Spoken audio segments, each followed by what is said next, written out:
बिस्मिल्लाहिर्रहमानिर्रहीम, अस्सलाम वालेकुम। आप देख रहे हैं sports one special for the PSL season 6 which is under way in Abu Dhabi. और बड़े कांटे के मुकाबले कल भी हुए। कोयटा ग्लैडिएटर बिलाखिर जीतने में कामयाब हुई लाहौर कलंदर्स के ख़िलाफ़, और पेशावर ज़ल्मी बिकॉज ऑफ हज़रतुल्लाह ज़ाज़ाई अफ़गानिस्तान के बैट्समैन हैं, उनकी धुआंधार बैटिंग की बदौलत पेशावर ज़ल्मी ने हरा दिया कराची किंग्स को। बड़ा अच्छा वो मुकाबला हुआ। हज़रतुल्लाह ज़ाज़ाई का तारुफ भी करा देंगे, थोड़ा सा उनके बारे में बताएंगे, लेकिन अपने जो साथी बैठे हैं बिल्कुल मेरे जैसी शर्ट पहन के आए हैं आज। बदियू जमा, क्या हाल है? अल्लाह का शुक्र। आप सुनाएं। एक जैसी शर्ट क्यों पहन के आए हो आज? मैं पहन के नहीं आया, आप बाद में आते हैं, मुझे लग रहा है देख के पहन के आते हैं। यार क्या बात की। हज़रतुल्लाह ज़ाज़ाई साहब पेशावर ज़ल्मी के बैट्समैन हैं, क्या है, क्या चीज़ है यार ये? देखिए, अब बड़े यानी कि बहुत देर में उनको खिलाया गया, यानी कि 8वें मैच में उनको जो है तकरीबन 9वें मैच में उनको खिलाया गया, लेकिन उसमें ये था कि इनकी चांस नहीं बन रहा था। डेविड मिलर खेल रहे थे, लेकिन जैसे ही उनको मौका मिला उन्होंने प्रूव किया है। और आपको तो क्योंकि अफगानिस्तान के साथ आप टच भी रहते हैं इनके खिलाड़ियों के साथ, तो आपको पता भी होगा कि एक ऐसा मैच भी था जिसमें इन्होंने 60 बॉलों पे 162 रन की इनिंग्स भी खेली। तो ये ज़्यादातर जो है आयरलैंड के खिलाफ बिल्कुल। और ये जो है ज़्यादातर यही है कि इनका आपको देखा होगा दिफाई अंदाज है ही नहीं, जो आते हैं और हिट करते हैं, और हिट भी ऐसी नहीं। आप देखें कल जो उन्होंने मैच में किया कराची के बॉलर्स के खिलाफ, पावर हिटिंग, और ख़ासतौर पर मोहम्मद आमिर 2 ओवर में 31 रन दिया, उसमें जो है ना ज़्यादातर जो हज़रतुल्लाह ज़ाज़ाई ने उनको शॉट खेले। तो मेरे ख्याल में डेविड मिलर के जाने के बाद जो थोड़ी सी प्रॉब्लम हो रही थी अपना पेशावर ज़ल्मी को, वो इन्होंने दूर कर दिया। और ओपनिंग का भी बड़ा इनका मसला चल रहा था, कभी हैदर को भेज देते थे, कभी उनके साथ जो है दूसरा प्लेयर कोई आ जाता था कि ओपन करें, लेकिन उनसे सेट नहीं हो पा रहा था, ओपनिंग स्टैंड नहीं मिल रहा था। लेकिन कल आप देखें बहुत ज़बरदस्त बैटिंग की है, और ऐसे मौके पर किए जब आपके मेन राउंड शुरू होने वाला है। अब पेशावर ज़ल्मी, क्योंकि मैं कहता हूँ कि पेशावर ज़ल्मी इस्लामाबाद मेरे ख्याल से, बल्कि आप भी कहेंगे कि दोनों टीमें जो हैं वो फाइनल 4 के लिए क्वालिफाई कर चुकी है। हाँ, तो अब इनकी आपस की वो होगी कि फर्स्ट सेकंड की पोजीशन का जो है ना वो ज़रा वो होगा, क्योंकि फर्स्ट सेकंड पोजीशन जो होगी उन दोनों टीमों को बड़ा फ़ायदा होगा कि वो उनको एक और मौका मिल जाएगा। तो मेरे ख्याल में अभी एक स्कोर कम था, 108 रन तो कोई स्कोर ही नहीं है। स्कोर क्यों कम किया कराची किंग्स ने? देखिए कराची, मुझे लग रहा है कि वहाब की टीम जो है वो बड़ी प्लानिंग के साथ जो है, कराची की पहले बात करें, कराची की बात कर रहा हूँ मैं। बड़ी वहाब की टीम जो उन्होंने टॉस जीत कर जो बैटिंग दी, तो बड़ी प्लानिंग के साथ उन्होंने बॉलिंग की, और कराची को शुरू में ही जो है ना दबाव में। देखिए कराची की बैटिंग मेरे ख्याल में ज़्यादातर घूम रही है बाबर आजम की। बिल्कुल सही कहा। और बाबर आजम जब रन करता है तो टीम का स्कोर होता है, बाबर आजम रन नहीं करता। आप पिछले कितने मैचेस उठा के देख लें तो इनके रन नहीं होते। वही हुआ, शर्जील की इनिंग्स आपको 23, 24, 25 रन से ऊपर बढ़ती हुई नज़र नहीं आती। उसके अलावा अब वहाँ उनकी जो टीम थी एकदम क्लैप कर गई। गप्टल भी नहीं चले, गप्टल से बैटिंग नहीं हो रही। वो तो 27 रन अगर आप देखें तो आखिरी में अब्बास अफरीदी ने आगे कर दिए तो आपके 108 रन हो गए, वरना तो आप 70-75 रन भी आपके लिए बहुत मुश्किल हो गए। तो मेरे ख्याल में कराची को ये सोचना पड़ेगा, लगातार 3 मैचेस हारना, और आगे जो है अब मुल्तान की टीम उनसे ऊपर आ चुकी है। तो मेरे ख्याल में जो पेशावर ने बॉलिंग की, जिसमें वहाब रियाज ने नो डाउट बहुत ज़बरदस्त बॉल की है, हम कह रहे थे कि उसने बॉलिंग, उसके अलावा इब्रार अहमद को उन्होंने, आपने कल भी हम उसके ऊपर बात कर रहे थे कि उसको खिलाएं, तो उसने बड़ी ज़बरदस्त बॉलिंग की। 3 ओवर में 14 रन देके 3 आउट कर दिए। फिर समीन गुल को इन्होंने खिलाया, समीन गुल ने आउट से बड़ी तेज़ गेंदें की। अगर मैच में देख रहा था बड़ी तेज़ बॉलें उसने की हैं, उसने शर्जील को भी काफ़ी परेशान किया। उसके अलावा जो गप्टल उनके सामने खेल लेते उनको भी उन्होंने काफ़ी परेशान किया। तो मेरे ख्याल में रिदम में आ चुकी है पेशावर ज़ल्मी की टीम, ना सिर्फ बैटिंग में बल्कि बॉलिंग भी उनके पास ऑप्शन मौजूद है। शोएब मलिक फिर 0। देखिए शोएब मलिक, अब रन चाहिए थे, मेरे हमें 2 या 3 रन चाहिए थे। शोएब मलिक को उनको जब भेजा उन्होंने कहा छक्का मार के जितवा दूंगा, तो आउट तो बाउंड्री पे हुए। लेकिन मेरे ख्याल में शोएब मलिक के साथ भी बैड लक चली है, मुसलसल दूसरा या तीसरा ये उनका सिफर है जिसपे वो आउट हुए। एक पहले मैच में उन्होंने रन किए, उसके बाद जो है अब तक बुझे से आना चाहिए टीम में वापस पाकिस्तान की। अब तो हफीज़ का भी चांस मुश्किल लग रहा है मुझे, क्योंकि वो तो बात कर लेंगे ना, हफीज़ तो लाहौर में है। पेशावर की बात करो, वर्ल्ड कप के लिए, वर्ल्ड कप के मेरे ख्याल में आना तो चाहिए। क्यों? भले रन देखिए, एक परफॉर्मेंस, 2-3 मैच आसे भाई 2-3 मैच पड़े हैं। अगर आप पहले मैच में परफॉर्म किया था तो टीम में आना चाहिए उसको फौरन। अब नहीं कर रहा, 3 मैच लगातार परफॉर्म नहीं किया भाई। देखिए होता है, ऐसा थोड़ी होता है। आपके बहुत सारे लोग तो ऐसे भी हैं जो PSL की शुरू के सीजन से आज तक परफॉर्म, 19 मैचेस में 300 रन हैं, फिर भी PSL खेल रहे। कौन? आप बताएं कौन? मुझे नहीं पता भाई। 19 PSL के 19 मैचेस खेल चुके हैं, 300, मुझे नहीं पता 19 मैच कुछ रन बनाए, जिनकी आप कल बात कर रहे थे, मोइन खान के सफजादे।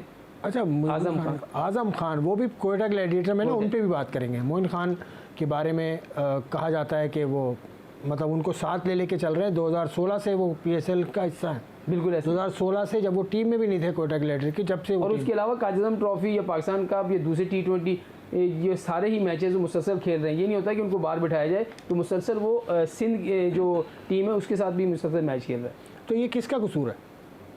देखिए आप यही लड़का, मैं हम गुज़श्ता रोज़ भी बात कर रहे थे, इससे पहले भी हम बहुत बार बात कर चुके हैं कि इस कंडीशन में जहाँ एक ज़रूरी नहीं होता कि एक बैट्समैन गया विकेट पर और हमें छक्के चाहिए चौके चाहिए वो जाके हार्ड हिटिंग करके आ जाए। बहुत सारी चीज़ें सिचुएशन के हिसाब से हमें ऐसा बैट्समैन चाहिए होता है जो वक्त के साथ साथ जो सिचुएशन के हिसाब से जिस तरह की कंडीशन है उसके मुताबिक बैटिंग कर सके। उसके अलावा फील्डिंग एक आम जो है वो इसमें रोल प्ले करता है। आप देखिए कितनी मरतबा जो है वो उन्होंने फील्डिंग के दौरान वो उनको छुपाया, कप्तान छुपाते हैं कि किस तरह इस तरफ रखें उस तरफ रखें, तो फील्डिंग जब उनके पास बॉल आती है वो भागते हुए भी आप उनको देखा है किस तरीके से वो गेंद के पीछे भागते हैं। तो मेरे ख्याल में उनको फिटनेस कम से कम जो है ना, जब दूसरों के लिए आप फिटनेस की बात करते हैं तो यहाँ इनकी आपके हाथ में अगर कोयटा ग्लैडिएटर की टीम आजम को ड्रॉप करेंगे अगले मैच? बिल्कुल ड्रॉप होगा। कौन आएगा इसकी जगह? देखिए मसला ये कि बाहर इनके पास ऑप्शन भी तो नहीं है ना आसिफ भाई, मसला ये ऑप्शन नहीं है। आप डिप्लोसी आज वो चले गए, हाँ वो चले डिप्लोसी भी चले गए, आपके पास बैटिंग में कोई ऑप्शन नहीं है। आप गुज़श्ता रोज़ आपने जो है ज़हूर खान को खिलाया फास्ट बॉलिंग में, अब आप बाहर करेंगे तो किसको करेंगे? आपके पास कोई बैट्समैन नहीं है। साइम अयूब एक वो है, उसको अगर आप खिला सकते हैं, वो भी ऊपर 3-4 नंबर पे, तो उसको खिला सकते हैं। तो असल में इनका यही है आसिफ भाई कि हम किसी भी वक्त इसकी ज़रूरत पड़ सकती है और हार्ड हिटिंग में चले जाएंगे। आजम से ओपन करा ले। देखिए अगर आपने उससे फ़ायदा उठाएं तो आप सर्कल में उसको फ़ायदा उठा लें, आप पावर प्ले में उसको वो नया गेंद खेल सकते हैं या नहीं, ये एक सवाल है। नहीं नए गेंद मैंने उसको यहाँ पर जो मैचेस हुए इसमें ओपन करते हुए भी देखा है कि ओपन भी कर सकते हैं, खेल सकते हैं। लेकिन ऐसा प्लेयर जिसको आपने सिर्फ छक्कों के लिए रखा हुआ है, हार्ड हिटिंग के लिए रखा है, तो मेरे ख्याल में या तो उनको पावर प्ले में भेज दें या फिर जब आप आखिरी में ऑप्शन आपको 7, 8 या 9 नंबर पे हो उस वक्त भेज दें ताकि वो कामयाब आए। बीच में मिडल में तो आपके पास ऐसा बैट्समैन होना चाहिए कि जो तगड़ा हो, जो रन्स करे और इस हिसाब से रन्स करे कि टीम क्लैप्स कर रही है तो वहाँ रुके। आप कल के जो मैच में देखें टीम के 4 आउट हो गए तो वहाँ उनको रुकना चाहिए था।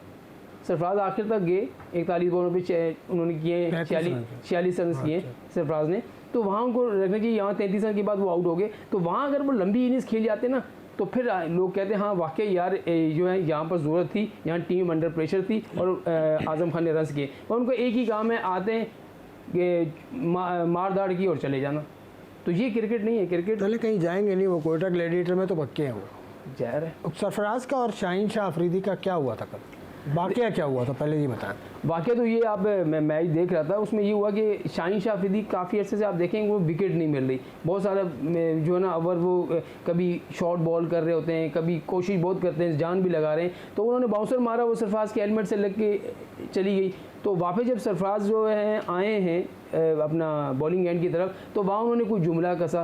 तो जुमला कसने के बाद सरफराज ने भी जवाब दिया और सरफराज के जवाब देने के बाद उन्होंने जिस तरीके से रिएक्ट किया, मेरे ख्याल में इस तरीके से रिएक्ट नहीं करना चाहिए था। क्योंकि आप अभी यंग हो, आपको भी हैं और आप इनकी कप्तानी में खेल चुके हो, कप्तान साबिक कप्तान भी रह चुका है, और उसके अलावा आपको रिस्पेक्ट देनी चाहिए। अगर सरफराज के मुँह से कोई ऐसा जुमला निकल भी, बल्कि उनकी जो मुझे समझ आई, उन्होंने कहा भाई बस कर भाई, हल्का हो जा, यानी कि जो उनकी हल्का हो जाए। एक फास्ट बॉलर को क्यों कह रहे हैं आप हल्का हो जा? आप कौन होते हैं ये कहने वाले फास्ट बॉलर? भाई जब वो एक कप्तान को जब आप आएंगे वो कप्तान को बाउंसर नहीं मार रही, ये बाउंसर से मना थोड़ी किया है। तो भाई बाउंसर मारे आप कुछ भी करें, जब वो वापस आया आपने कुछ कहा तो उसने इसको कहा ना, तो सरफराज ने पहल की ना। सरफराज ने भाई उसने कुछ जुमला कसा उसके पास से गुजरते हुए, तो सरफराज ने कहा, सरफराज ने पहल नहीं किया है। बहुत सारे लोग बात कर रहे हैं कि सरफराज ने पहल की है, सरफराज ने पहल नहीं की है, ये मैं आपको बता दूं। और उसके अलावा अगर सरफराज एक फर्ज करें सरफराज ने पहल कर भी दी थी, तो मेरे ख्याल में आपको ये चीज़ देखनी चाहिए, एक सीनियर है, कप्तान भी रह चुका है। अभी एक बात बताएं, PSL कराची के मैं अभी मिसाल देता हूँ, शुरू के मैचेस में शाहीन शाह ने आउट किया बाबर आजम को, हाँ देखा था आपने? बिल्कुल, हाथ बोल करने के बाद गले में हाथ डाला था, गले में यानी कि क्या है? नहीं गलती नहीं होगी भाई, उसने आउट करना तो बॉलर का काम है। आउट कर लिया तो काम खत्म हो गया, तो उसके बाद जंग खत्म हो गई। जंग खत्म हो गई ना, तो उनको जाके रिस्पेक्ट देना, और ये साबिक हो चुके हैं तो उसको रिस्पेक्ट देना। साबिक का ये तो जब हाजिर कप्तान थे तो हसन अली ने क्या किया था इनके साथ? मैं आपसे ये मैच में क्या किया था? मैं आपसे ये कह रहा हूँ कि ये चीज़ें नहीं होनी चाहिए। अच्छा मैच रेफरी थे, अच्छा ग्राउंड में आपका कौन सा अंपायर था?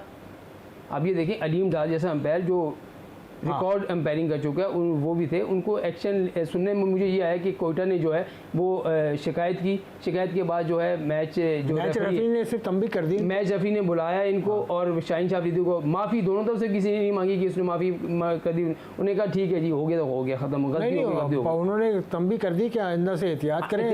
तो इससे ज़्यादा और क्या करें अंपायर, क्या कर दें, एक्शन होना चाहिए, क्या करते हैं, FIR हो अच्छा जाए। आवाज़ एक बात और भी है कि उसमें ये भी आया कि इन्होंने दौरान फील्डिंग दूसरे बॉलर से कहा कि बाउंसर मारो, इसको बाउंसर मारो। तो मेरे ख्याल में इस तरह भी गलत है, ये तो चीज़ है ही गलत।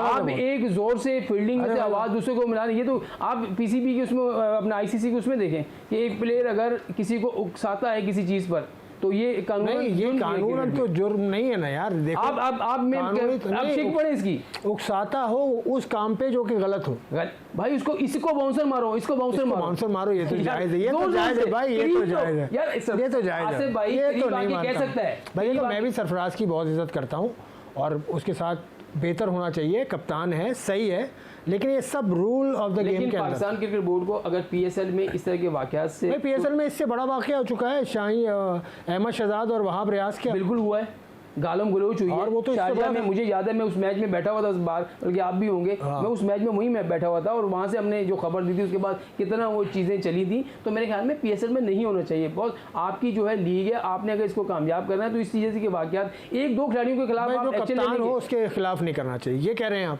कप्तान नहीं, कोई भी खिलाड़ी को बाउंसर नहीं मारनी चाहिए, बाउंसर मारे, बाउंसर से शुरू हुआ था सब कुछ, बाउंसर से हुआ तो बाउंसर। अच्छा मैंने आप खेल रहे हो, मैंने आपको बाउंसर मार दिया, बस से मार आप आगे मुझे आगे कुछ बातें कहें तो मैं आपको क्या कहूँगा, यार आपका बाउंसर तो इतना हल्का होगा कि मैं आराम से उसको छक्का मार दूंगा। वो तो कर लेंगे, मैं तो आधे स्पिन बॉलिंग हूँ ना।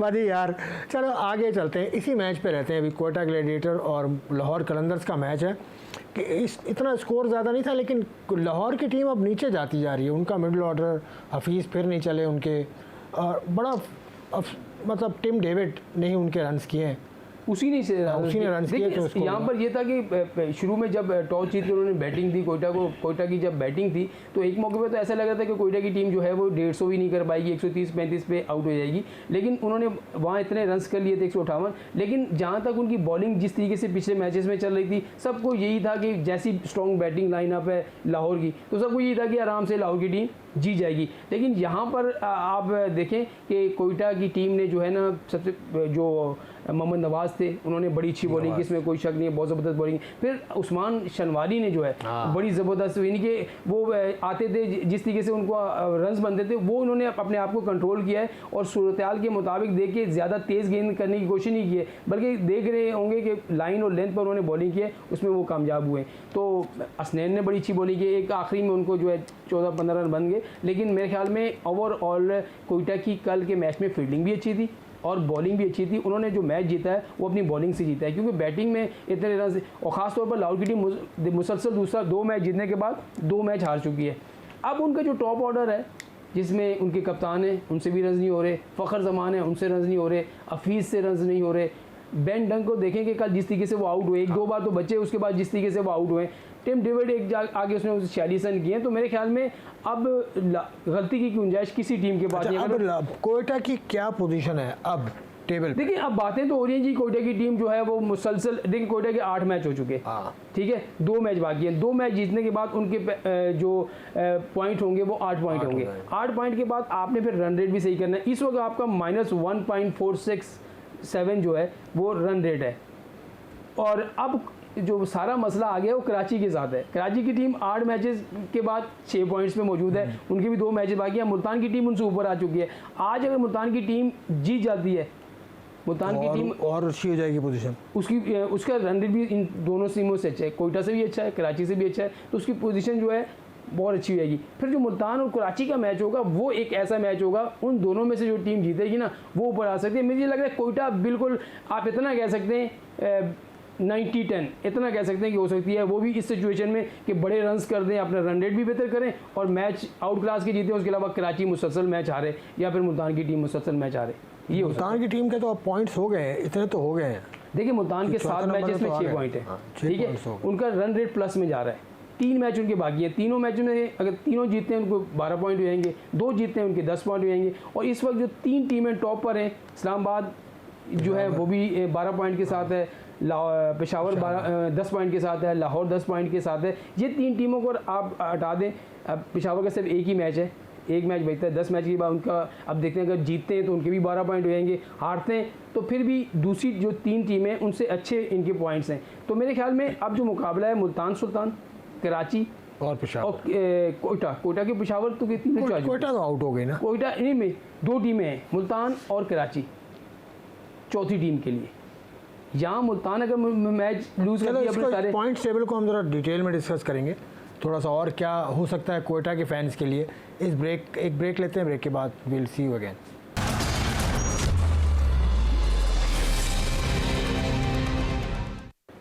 Welcome back to PSL sports one special. बदी जमा मेरे साथ हैं, हम बात कर रहे थे पाकिस्तान सुपर लीग के मैचेस पर, ख़ास तौर से कोयटा ग्लैडिएटर्स की पोजीशन इस वक्त कहां से उनको मौका मिल सकता है कि वो आ जाएं।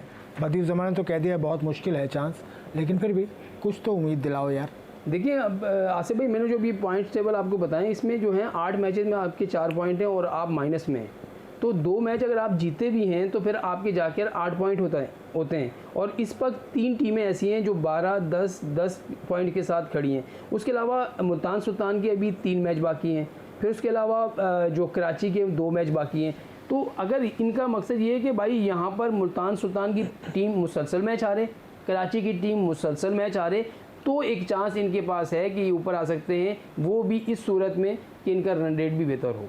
अच्छा, कोयटा ग्लैडिएटर के हालात नाजुक है, मुल्तान सुल्तान की पोजीशन अच्छी है, कराची किंग्स के भी खतरा है कहीं? कराची किंग्स बिल्कुल कराची किंग को खतरा है। 8 मैच आप खेल चुके हैं, आपके 6 पॉइंट है, रन रेट आपका माइनस में आ गया, आपको अगले 2 मैच जीतने हैं। अगर आप अगले 2 मैच जीतते हैं तो जाके आपके 10 पॉइंट्स होंगे और उसके बाद भी आपका फैसला होगा कि अगर यहाँ पर 2 मैच जीत जाती है मुल्तान की टीम, 2 मैच आप जीत जाते हैं, तो फिर फैसला रन रेट पर चला जाएगा कि किसका रन रेट बेहतर है। और इस वक्त रन रेट पर जो है मुल्तान की टीम ऊपर है, कराची की टीम नीचे है। अच्छा, कराची की टीम वैसे तो ऊपर है, कराची के स्टार फास्ट बॉलर हैं मोहम्मद आमिर, उनसे PSL में तो अभी तक परफॉर्मेंस नहीं हुई, लेकिन PSL को तो छोड़ें, उनकी मुलाकात हुई थी आज, तो क्रिकेट बोर्ड की भी खबर है जंग अखबार में भट्टी साहब की, उसमें उन्होंने कहा कि 4 महीने पहले मिले थे आमिर से, रूटीन मुलाकात। हम भी बात करते रहते हैं, लेकिन आज का तो ज़ाहिर है डायरेक्टर PCB भी यहाँ मौजूद नहीं है और व्हाट्सएप को इस्तेमाल नहीं करते, वरना यहाँ पर होते तो इस्तेमाल वो करते हैं, लेकिन बहुत मखसूस लोगों के लिए करते हैं, नंबर है उनका, लेकिन उनकी इजाज़त मैंने उनसे एक बार बात की थी, व्हाट्सएप कह रहे हैं यार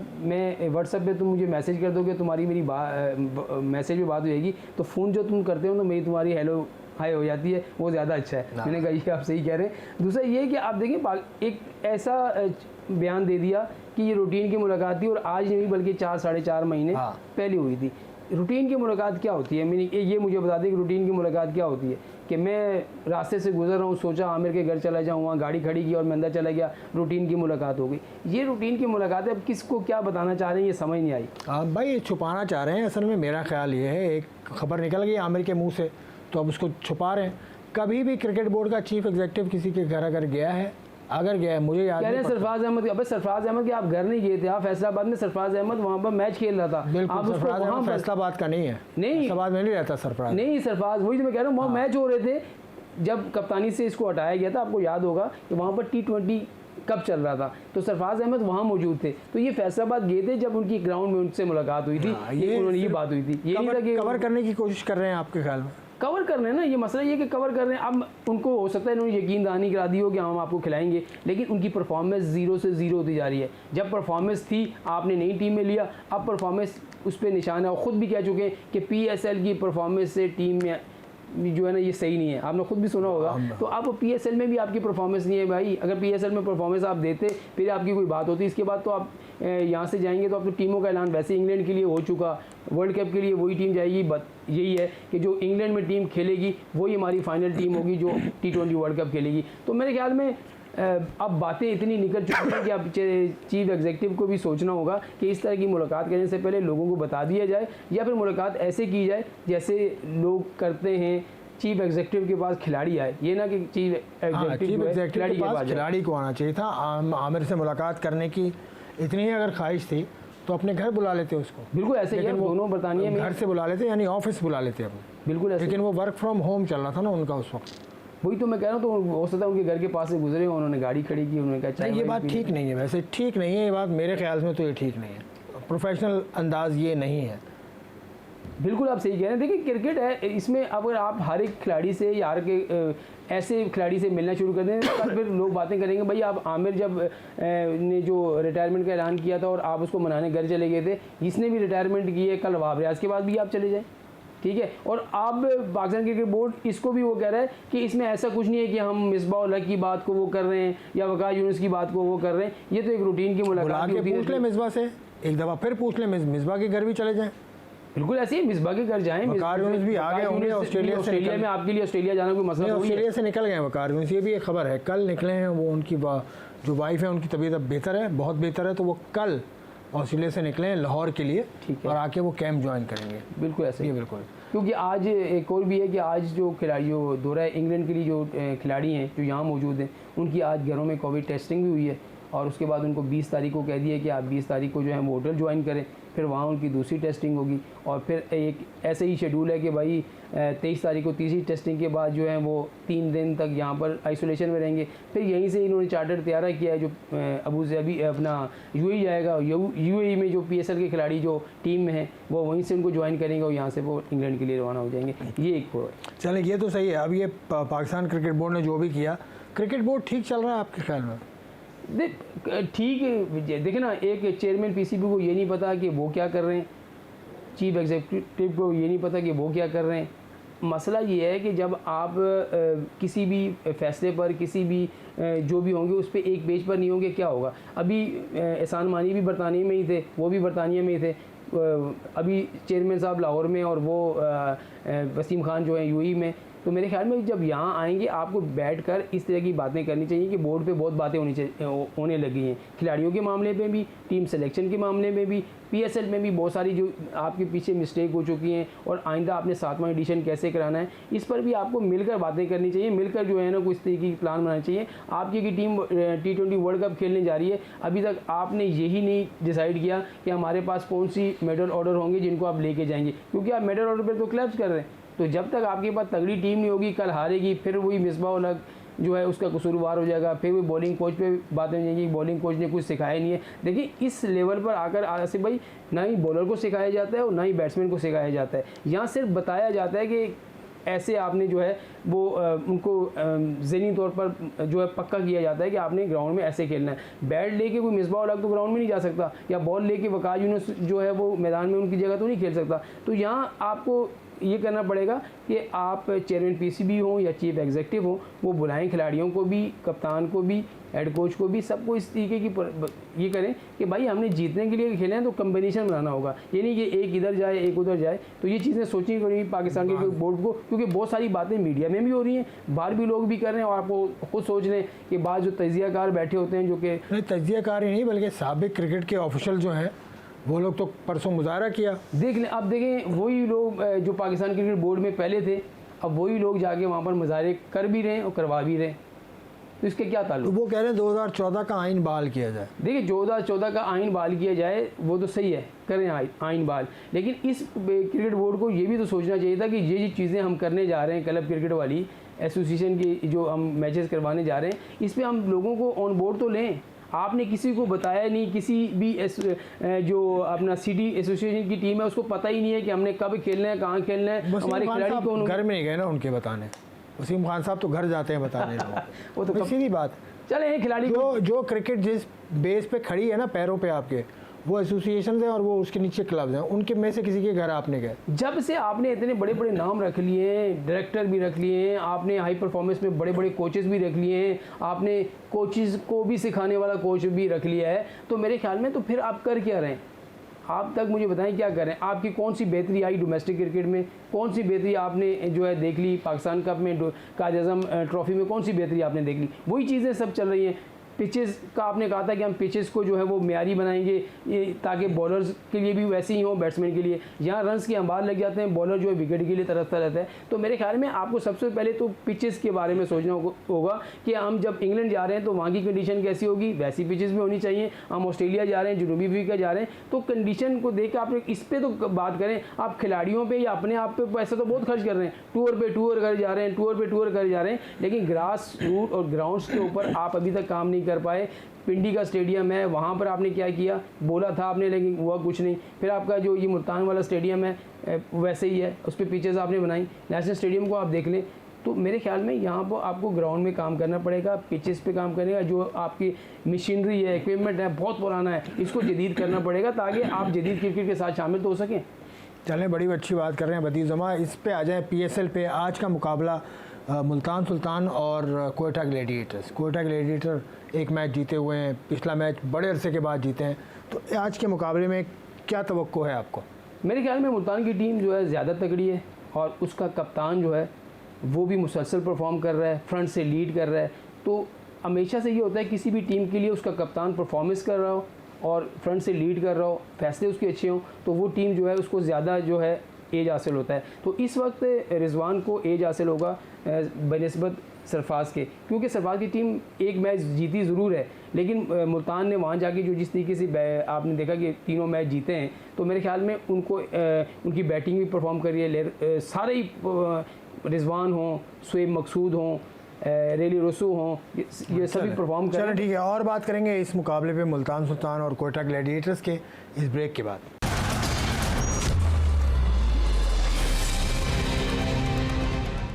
welcome back to the special programme of PSL 6। बदी, आप बात कर रहे थे मुल्तान सुल्तान और कोयटा का आज मैच है। मुल्तान को आपने एज दिया और प्लेयर्स की बात कर रहे थे मुल्तान के कुछ।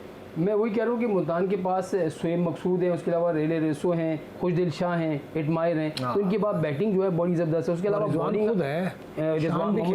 ईशान मसूद ओपन कर रहे हैं, मोहम्मद रिजवान जो हैं, उसके अलावा बॉलिंग में भी बड़ा सुहेल तनवीर है, शाहनवाज दानी है, उसके अलावा इमरान खान है, इमरान ताहिर हैं, और अभी तक जो है वो उस्मान कादिर को जो है वो चांस नहीं दिया गया। तो मेरे ख्याल में उनकी बॉलिंग भी तगड़ी है, बैटिंग भी तगड़ी है, फॉर्म में भी है और परफॉर्म भी कर रहे हैं। तो मेरे ख्याल में ये आज का मैच जो होगा वो मुल्तान के लिए ज़्यादा मजबूत टीम मुझे नज़र आती है। और जहाँ तक कोयटा की आपने बात की, तो कोयटा के पास आसिफ भाई बैटिंग लाइन बिल्कुल नहीं है।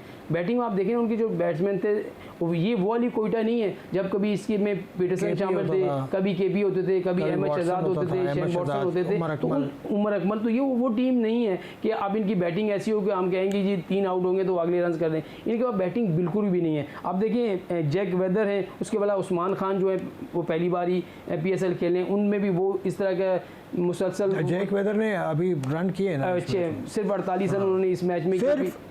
48 सिर्फ तो नहीं होते, सिर्फ इस वजह से मैं कह रहा हूँ बॉस के पिछले 3-4 मैचेस में वो नीचे आ रहे थे 4-5 नंबर पे, तो उनसे रन नहीं हो रहे थे। तो इस बार उन्होंने अपनी हिकमत अमली चेंज की, उनको ओपन लाए, तो ओपन में आके उन्होंने 48 रन किए। और उसके अलावा जो उनके वो हैं डिलपोर्ट, उनसे तो रन ही नहीं हो रहे। सरफराज अहमद जो हैं वो खेले, उन्होंने बैटिंग अच्छी की। आज़म खान देखें जब आपको इतना बड़ा मौका मिल रहा है, आपको इतना चांस मिल रहा है और आप मिडिल में जा रहे हैं, तो मेरे ख्याल में यहाँ उनको प्रूव करना चाहिए, क्योंकि आप पाकिस्तान टीम में आपका नाम आ चुका है। तो मेरे ख्याल में PSL में आपको प्रूफ करना भी चाहिए था, इस वजह से कि आपका अब मुराल बुलंद हो जाता है। एक लड़के का टीम में नाम आ जाए तो वैसे ही उसका कॉन्फिडेंस लेवल जो है बहुत ऊपर चले जाता है। तो मेरे ख्याल में उनकी परफॉर्मेंस भी इतनी ख़ास नहीं है। हाँ, बॉलिंग में आप कह सकते हैं कि नवाज़ उनकी पिछले मैच में जैसे बॉलिंग की, फिर उनके जो असलैन ने बॉलिंग की, शनवारी ने बॉलिंग अच्छी की, फिर असान खान को इन्होंने खिलाया, उसने भी बॉलिंग बुरी नहीं की, बॉलिंग अच्छी की।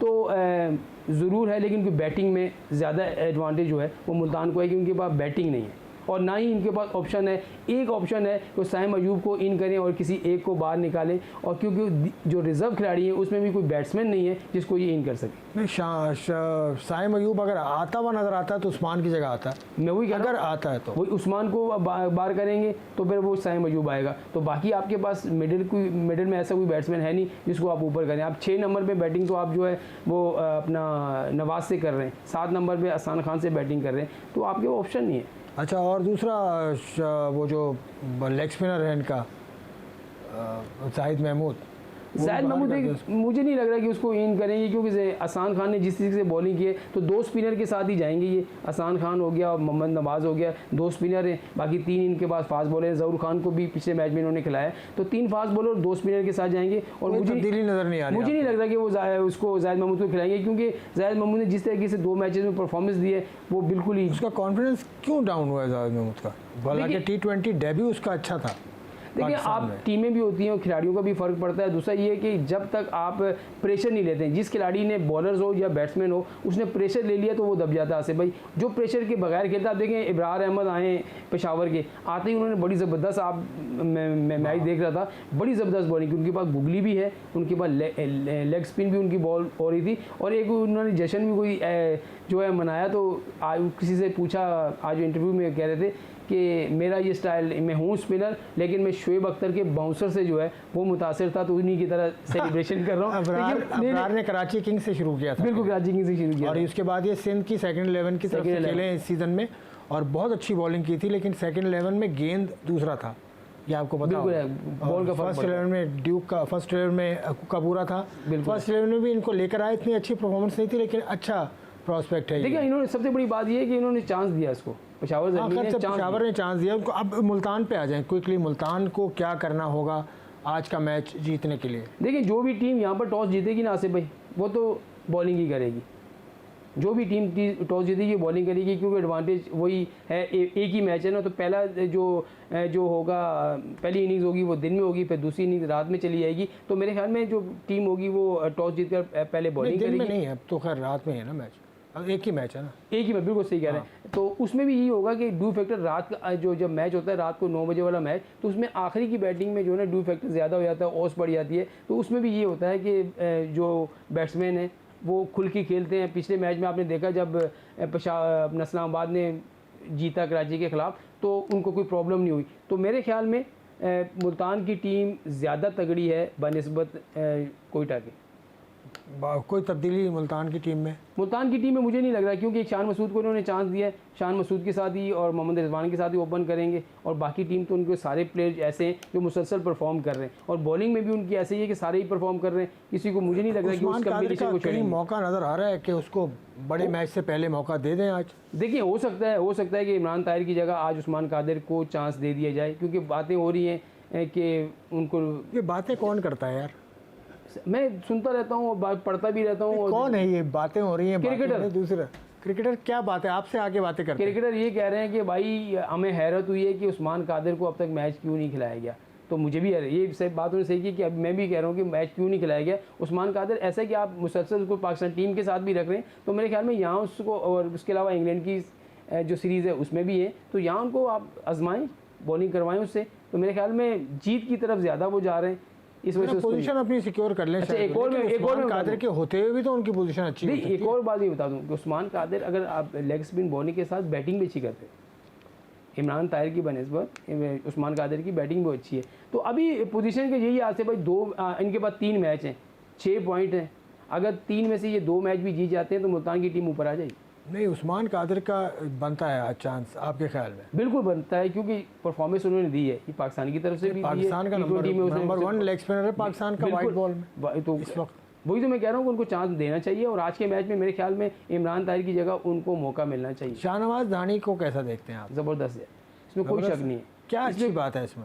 सबसे बड़ी बात एक होता है ना कि एक फास्ट बॉलर जिस तरीके बिल्कुल रिलैक्स हो गई, उसका स्टाइल भी ऐसा है कि ये नहीं कि कोई बहुत ज़्यादा मुश्किल उसका स्टाइल हो, बड़ा ज़बरदस्त तरीके से आता है। और सबसे बड़ी बात अभी सीख रहा है, तो मेरे ख्याल में ये कोचेस से बड़ा सीख रहा है, क्योंकि उस दिन भी उसकी जो मैं पढ़ रहा था तो उसमें ये कहा कि आकिब जावेद से भी बार बार जाके वो पूछता रहता है, और मौका मिले तो वसीम अकरम के पास भी चला जाता है, उनसे भी बातें जो है करता है, पूछता रहता है। तो एक ऐसा बॉलर जो ऐसे इलाके से आया है, जो उसने सब कुछ देखा हुआ है, तो वो कोशिश यही कर रहा है कि अब 13 विकेटें हो गई हैं आसिफ भाई उसकी इस PSL में, नंबर 1 चल रहा है। तो मेरे ख्याल में और दूसरे जो बैट्समैन हैं वो भी उससे थोड़ा सा जो है ना, ज़ाहिर है बॉलर जब आउट कर रहा हो तो दूसरे बैट्समैन भी खुल के उसके शॉट नहीं खेलते। और पिछले मैच में जिस तरह की उसने बॉलिंग की, उसने शॉर्ट पिच बॉलिंग भी की है, उसने जो है वो आउट स्विंग बॉल भी आप देखें कि अंदर भी उसकी बॉलें आई हैं। तो मेरे ख्याल में अच्छा है कि आगे चलकर चले, अच्छी बात है। सिंध के उस इलाके से हैं जहाँ से पहले कोई टेस्ट क्रिकेट तो अभी नहीं खेली, लेकिन इंशाल्लाह खेल जाएंगे। और भी हैं आमिर बरोही है, मुश्ताक कलोड़ो है, बहुत एक किस्सा है इसका इनका भी, वो हम प्रोग्राम में किसी वक्त बात करेंगे।